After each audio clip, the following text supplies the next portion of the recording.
아침부터 우리가 역대기 상을 공부하고 있는데, 어제 말씀드린 대로 역대상하는 역사적인 배경이 좀 달라요. 우리가 사무엘 상하, 열왕기 상하에 있는 내용들이 역대기 상하에 다 나와요. 그래서 우리가 신약에서 보면 마태복음에 있는 것이 마가복음에 나오고, 마가복음에 나온 것이 또 누가복음 나오잖아요. 공관복음이라고. 그와 그건 달라요. 공관복음은 예수님께서 하시는 일들을 각각 다른 각도에서 기록한 거예요. 그래서 어떤 사람은 이렇게 보고, 어떤 사람은 이렇게 보고, 어떤 사람은 이렇게 같은 시대, 같은 예수님에 대해서 다른 입장에서 기록한 것이 공관복음이에요. 그러니까 마태복음에 있는 내용이 마가복음에 나오고, 마가복음에 있는 것이 누가복음에 나온다. 그거는 같은 시대, 같은 예수님에 대한 말씀이에요. 그런데 역대기 상하에 있는 내용이 열왕기 상하에 나와요. 이건 같은 시대가 아니라고요. 시대 자체가 달라요. 물론 일어났던 사건은 같은 시대지만 기록한 것이 달라요. 그래서 70년 바벨론 포로를 중심으로 한다면 열왕기 상하, 사무엘 상하는 여기에 있는 내용을 연대기적으로 순서적으로 쭉 기록한 것이고요. 역대기 상하는 그게 아니고 여기 바벨론 포로 이후에 다시 예루살렘에 돌아온 유다 백성들의 그 역사를 이들에게 어떤 민족의 정체성, 여러분들이 비록 바벨론에서 70년 동안 하나님의 징계를 받고 왔지만 여러분은 하나님의 백성이고 여러분 속에 여전히 그 하나님이 함께 하신다고 하는 어떤 신앙의 정체성, 민족의 정체성, 역사의 정체성을 그들에게 가르치기 위해서 역대기 상하를 기록한 거다. 이 정도는 우리가 상식적으로 알아둬야 돼요. 그래서 역대기 상하에는 부정적인 것을 다 뺐어요. 예를 들면 솔로몬이 그 수백 명의 왕비들을 통해서 우상을 숭배하다가 그렇게 우상 숭배자로 죽었죠. 다윗이 우리아의 아내 밧세바를 범했잖아요. 그런 부정적인 내용은 역대기 상하에는 다 뺐어요. 왜 그러냐? 이들에게 민족의 거룩한 정체성, 신앙의 정체성을 가르치기 위한 것이다. 그래서 역대기상 1장, 2장 쭉 나가다가 9장까지 계속 족보입니다. 어떻게 보면 지루해요. 계속 족보 이야기예요. 족보 이야기. 근데 이게 지루한 게 아니에요. 여기에 뭔가 하나님의 의도의 맥이 쫙 흐르고 있어요. 그래서 제가 오늘 맥이 쫙 흘러가요. 기가 막혀요. 이 족보 속에 하나님의 의도가 그 구원의 맥이 쫙 흘러가요. 그걸 보면서 이 족보를 보면요, 기가 막힙니다. 무릎을 탁 치는 거. 이래서 성경이 족보를 기록했구나. 이런 내용들은 우리가 이렇게 깊이 해석을 듣지 못하면 모릅니다. 2장 1절부터 55절까지 다 읽어야 돼요. 그런데 읽어도 발음도 힘들고 여러분 자꾸 이상하게 발음하고 시간 많이 가니까 그냥 잘랐어요. 어제도 잘랐잖아요. 근데 내용은 다 공부한다고요. 자, 2장 1절부터 2절에 보면 이게 야곱의 아들들인데 야곱의 아들이라고 안 하고 뭐라고 그랬어요? 이스라엘의 아들들 거다 줄보세요. 이스라엘의 아들은 이러하니 루벤, 시몬 이렇게 쭉 나갑니다. 그래서 이게 지금 순서대로예요. 루벤이 레아를 통해서 낳은 그 순서대로 쫙 기록되어 있어요. 거기다 옆에다가 뭐라고 쓰시냐면 창세기 35장 23절에서 26절이라고 씁니다. 그리고 언론표 봅니다. 창세기 35장 23절부터 26절이라고 쓰세요. 신약 54년 전후에 우리 한번 읽어보겠습니다. 야곱의 아들은 12이라. 그러면서 부인의 이름, 거기 부인의 이름이 먼저 나와요. 23. 레아의 소생은 야곱의 장자 루벤, 시몬, 레위, 유다, 이사갈, 스불론. 그 다음에 두 번째 24절 라헬의 소생은 요셉, 베냐민. 그 다음부터는 첩이죠. 여종들. 25절 라헬의 여종은 비라의 소생 단, 납달리. 레아의 여종 실바의 소생 갓, 아셀. 맨 나중에 기록했어요. 자, 그리고 역대상으로 다시 옵니다. 역대상 2장 1절에 보면 그 창세기 35장 23, 26절을 그렇게 써놓으시고 함께 보셔야 돼요. 그러니까 누구를 통해서 몇 명, 누구를 통해서 몇 명인데 레아를 통해서 6명을 낳고 나머지 부인들을 통해서 둘 이렇게 해가지고 6명 낳았어요. 총 12명입니다. 자, 그러면 이 안에 1절과 2절 안에 있는 이스라엘의 12아들 속에 그 하나님의 비밀이 들어있어요. 하나님의 비밀이. 여기서부터 이제 그 구원의 역사가 쭉 퍼져나가는 거예요. 그래서 우리가 거기다 옆에 써놓으셨어요. 1절, 2절 써놓고 하나님의 비밀이 들어있다. 이렇게 써놓고요. 이제 그 족보가 쭉쭉쭉쭉쭉쭉 퍼져나가, 이제. 우리가, 하나님의 비밀, 성경을 보면요. 이 성경 어떤 데는 이 단어 하나 속에 엄청난 영적 비밀이 들어있어요. 그래서 우린 그걸 뭐라 그러냐? 탁월한 발견이다. 탁월한 발견. 여러분이 개인적으로 성경을 읽다가 단어 하나가 인생을 바꿀 수도 있어요. 단어 하나가. 그러니까 정신 차리고 성경을 봐야 돼요. 네. 단어 하나가, 성경에 수만 단어가 나오는데 그 수만 단어 중에 하나가 우리의 인생을 바꿀 수도 있고 어쩌면 우리의 신앙을 완전히 바꿀 수도 있는 거예요. 그러니까 죄가 없어요. 다 죄인이고요. 용서받은 죄인들입니다. 사람은 다 죄성이 있어요. 우리가 용서를 받은 이후에도 우리 속에 여전히 피가 흐르는 것처럼 이 죄성이 흐르고 있는 거예요. 그래서 사람은 다 아직도 성화되어가는 과정 속에 있는 거지 우리 가운데 아무도 성인이 될 수가 없어요. 근데 어거스틴이라는 사람 얘기하다 그랬는데 어거스틴이라는 사람이요.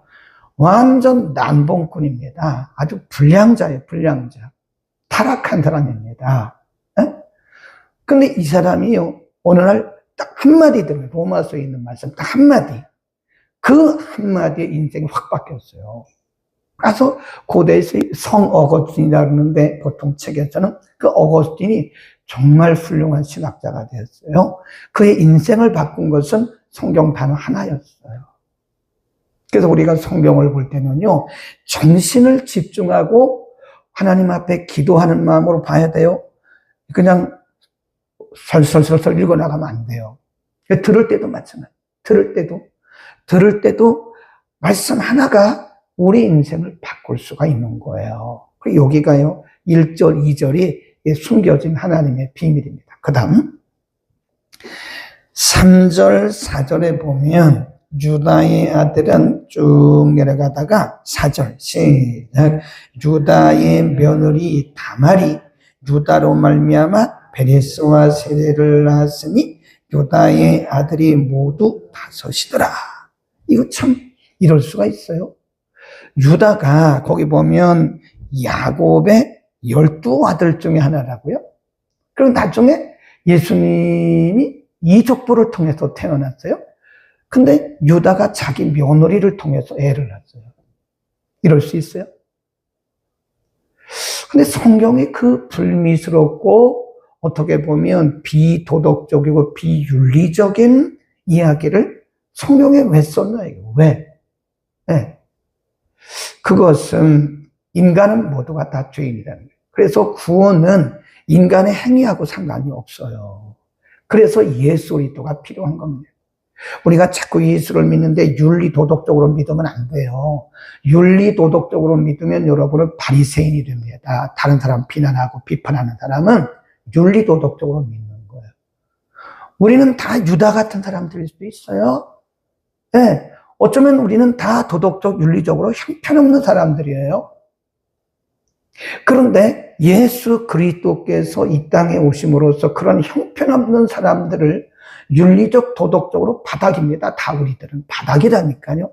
우리가 뭐 어쩌고저쩌고 말하는데 남의 얘기 하지 마세요. 옛날에 어른들이 말하기를 뭐 똥 묻은 개가 겨 묻은 개를 뭐 한다는데 우리 다 똥 묻은 개들이에요. 예수님 말씀하기를 남을 비난하지 마라. 너희가 비판을 받지 아니하려고는 비판하지 마라. 내 눈 속에 들보가 있는데 어떻게 형제의 눈 속에 있는 그 티를 빼라고 말하냐. 여러분, 우리가 남을 비난하는 것은요 굉장히 모순입니다. 우리 속에 들보가 있는 거예요. 우리는 다 그런 엉터리 같은 사람이 윤리적으로 도덕적으로 우리는 아주 형편없는 사람들인데 그래서 예수님이 오신 것이고 그 예수님의 은혜로 예수님의 보혈로 우리가 정결함을 받아서 우리는 할 말이 없어요. 누구밖에 할 말이 없어요? 예수님. 그래서 사도 바울이 말하기를 나는 십자가 외에 결코 자랑하지 않겠다. 그게 복음입니다. 복음. 그리스도 외에는 우리가 자랑할 게 없어요. 우리가 대관절 자랑할 게 뭐가 있습니까? 다 형편없는 윤리적, 도덕적으로 다 엉터리 같은 사람들인데 예수님의 보혈로 은혜로 우리가 구원받고 정결케 되었기 때문에 우리는 그리스도 외에는 자랑할 게 없다 하는 거예요. 그 다음에 그 밑으로 쭉 내려갑니다. 거기 5절에 보면 헤스론의 아들은 베레스의 아들은 헤스론이요 그랬잖아요. 유다의 자녀를 통해서. 그 다음에 9절 헤스론이 낳은 아들은 쭉 내려가다가 거기 누가 나오냐면 15절에 다윗이 나와요. 다윗이. 헤스론에 대한 얘기를 하다가 그 헤스론의 족보에서 다윗이 나옵니다. 다윗. 5절에 보면 헤스론이 베레스의 아들 그랬잖아요. 그 베레스가 누군데요? 4절 보세요. 유다의 며느리 다말이 유다로 말미암아 베레스 같다니까요. 그 베레스의 후손 아주 더러운 후손이에요. 인간적으로 말하면 윤리적, 도덕적으로 아주 더러운 후손을 통해서 거기서 유다가 나왔고 거기서 다윗이 나온 거예요. 이해하시겠죠? 그러니까 인간은 다 죄인이라는 것을 지금 말씀하는 거예요. 윤리적, 도덕적으로 하나도 깨끗한 사람이 없어요. 네. 그래서 예수님이 필요한 것이다. 그게 복음입니다. 거듭 18절 보세요. 헤스론의 아들 누구래요? 갈렙 그랬습니다. 헤스론이 누구라 그랬어요? 네. 베레스를 통해서 낳은 아들이에요. 네. 그 정말 어떻게 보면 윤리적, 도덕적으로 웅터리 같은 그 집안에서 그 계보를 통해서 쭉 나오다가 거기에 믿음의 인물 갈렙이 나온 거예요. 여호수아와 갈렙 그러잖아요. 그러니까 우리가 그런 걸 보면요. 믿음이라고 하는 것은 유전되는 게 아니죠. 하나님의 은혜죠. 거기다 써놓으세요. 믿음은 유전이 아니다. 물론 디모데의 그 믿음은 그 어머니 그리고 외할머니로부터 이어받은 거지 유전된 건 아니에요. 영향을 받은 거지, 영향을 받은 거지 그 어머니와 외할머니의 믿음이 그대로 유전된 건 아니에요. 그래서 여러분 우리는 그 믿음이라고 하는 것은 유전되는 것이 아니고 하나님의 은혜로 주어지는 것이다. 갈렙이 얼마나 위대한 인물을 그 믿음을 가진 신앙인입니까? 근데 그게 바로 아주 그 불미스러운 유다가 며느리를 통해서 난 그 계보에서 난 사람이라니까요. 그 믿음은 선물이에요. 여러분 우리가 이렇게 예수를 잘 믿는 거 여러분 믿음 자랑하면 안 됩니다. 믿음 좋다고 다른 사람 믿음 없다고 그런 얘기 하지도 말아요. 믿음도 선물이에요. 선물. 아멘. 내가 예수를 믿고 내가 이렇게 하나님의 일을 하는 것도 다 100% 하나님의 은혜지 무슨 우리가 나오는 거예요. 갈렙도 거기서 나온 거라니까요. 그러니까 여러분 너무 걱정하지 마세요. 여러분의 혈통이 안 좋다 걱정할 것도 없어요. 믿음은 유존되는 것이 아니라 뭐예요? 은혜입니다. 아멘. 우리는 다 하나님의 은혜로 사는 사람들이 자랑할 것도 없고 기죽을 것도 하나도 없어요. 누가 학력 얘기한다고 해서 기죽지 마세요. 우리는 은혜로 사는 사람들이다. 아멘. 그다음 쭉 내려갑니다. 이 갈렙에 대해서 42절 가보면요. 또 얘기를 합니다. 갈렙의 자손. 여라무엘의 아우 갈렙의 아들 곧 맏아들은 메산이 그러면서 갈렙의 자손을 쭉 이걸 뭐라 그러냐? 거기다 써놓으세요. 42절부터 52절인 여기를 이렇게 줄거놓고요. 갈렙의 자손들 해놓고 남겨둔 씨 이렇게 써놓으세요. 남겨둔 씨. 하나님께서 남겨둔 씨입니다. 네. 그러니까 그 시대를 보면 아주 혼돈스럽습니다. 혼란스러워요. 정치적으로도 혼란스럽고 신앙적으로도 혼란스럽고 윤리적 도덕적으로도 아주 혼란스러운 그런 시대예요. 그런데 거기 보니까 하나님께서 갈렙의 자손들을 탁 숨겨놓으셨어요. 숨겨놓으셨어요. 그 숨겨놓은 남겨둔 씨, 남겨둔 또는 숨겨놓은 씨입니다. 그럼 우리가 이 세대를 보면요, 때로는 막 우리가 너무너무 걱정될 때가 많아요. 우리나라를 봐도 그렇고 한국 교회를 봐도 그렇고 어떤 때 걱정된다니까요. 근데 걱정할 이유가 없는 거예요. 만일 우리가 인간적으로 걱정 빠져가지고 막 걱정하고 있으면 여러분 그 불신입니다. 하나님 돌아가셨어요? 하나님이 버젓이 살아계시고 하나님이 역사의 주인이신데 왜 걱정하냐고 왜? 에? 여러분 자녀들을 왜 걱정하세요? 자녀에 대한 지나친 걱정은 불신앙입니다. 하나님을 불신하고 어제 우리 공부했잖아요. 시편 78편에서 이스라엘 백성들이 눈이 어두워지니까요. 하나님을 배반하고 하나님을 믿지 않고 그 불신앙에 빠지는 거예요. 염려는 불신이에요. 네? 염려하지 마세요. 여러분 자녀를 위해서 염려하지 마세요. 하나님이 다 일하고 계시는 거예요. 교회를 위해서 어떤 분은 교회를 위해서 막 염려해요. 굉장히 이상하게 보여요. 제가 볼 때 저분들은 기도를 하는 분이야. 기도했으면 거기까지지. 기도했으면 하나님이 어떻게 하신가를 이렇게 보세요. 보시라 그러면 교회 일도 어떤 때 보면 인간적으로 볼 때는 이게 뭐야 걱정될 때 있지만 전혀 걱정하지 말라는 거예요. 하나님이 돌아가셨나요? 하나님이 살아계시고 교회의 주인은 하나님이시고 예수 그리스도가 머리이신데 이 그리스도의 교회를 하나님이 그냥 두시겠어요? 그러니까 우리는 그냥 뒤에서 기도하고 그냥 하나님께서 어떻게 일하신가를 보면 되는데 우리가 지나치게 여기에 개입을 하고 지나치게 걱정을 하다 보니까 이게 불신앙에 빠지고 하나님 보실 때는 그게 좀 안 좋은 거예요. 남겨두신 사람이 있어요. 누구죠? 갈렙. 누구예요? 그게 유다가 자기 이 며느리를 통해서 낳은 형편없는 가정 가문을 통해서 낳은 거예요. 하나님께서 준비해 놓으신 사람들이 있어요. 예비해 놓으신 사람들이 있어요. 그러니까 내가 그런 감동이 안 올 때는요, 가만히 계시면 돼요. 네, 누가 좋다 말할 것도 없어요. 하나님이 누군가를 통해서 하시려고 다 계획해 놓으셨고 하나님이 예비해 놓으신 사람들이 있기 때문에 내가 이해가 안 간다고 그래서 뭐 왜 저러냐 말할 것도 없고 나는 못한다 말할 것도 없어요. 제가 늘 그러잖아요. 가만히 있는 게 도와주는 거다. 그냥 가만히 계세요. 그냥 뭐만 하고 기도만 하고 기도만 하고 가만히 계시면 하나님이 갈렙같이 남겨놓으신 하나님이 숨겨놓으신 우리가 역사를 통해서 배우는 게 그거예요. 하나님의 일은 누가 하시더라? 하나님이 하십니다. 아멘. 기도하겠습니다. 거룩하신 우리 아버지 은혜 주심을 감사합니다. 오늘 족보를 통해서 하나님이 우리의 인류의 역사를 어떻게 이끌어 가시는지, 우리 개인의 역사는, 개인의 인생은 어떻게 하나님께서 이끌어 가시는지 우리가 오늘 공부했습니다.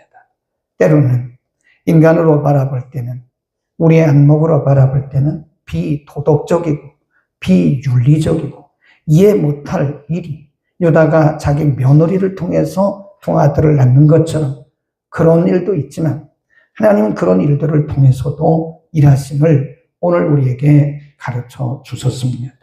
우리 안목으로 이해가 안 간다고 해서 우리가 불신하거나 비난하거나 부정하지 않게 하시고, 하나님께서 여전히 역사 속에 일하고 계심과 하나님이 남겨놓으신, 하나님이 준비해 놓으신 사람들이 있음을 믿고, 우리는 각자 자리에서 하나님이 우리에게 주신 대로, 믿음의 분량대로 생각하고 믿음의 분량대로 살게 하옵소서.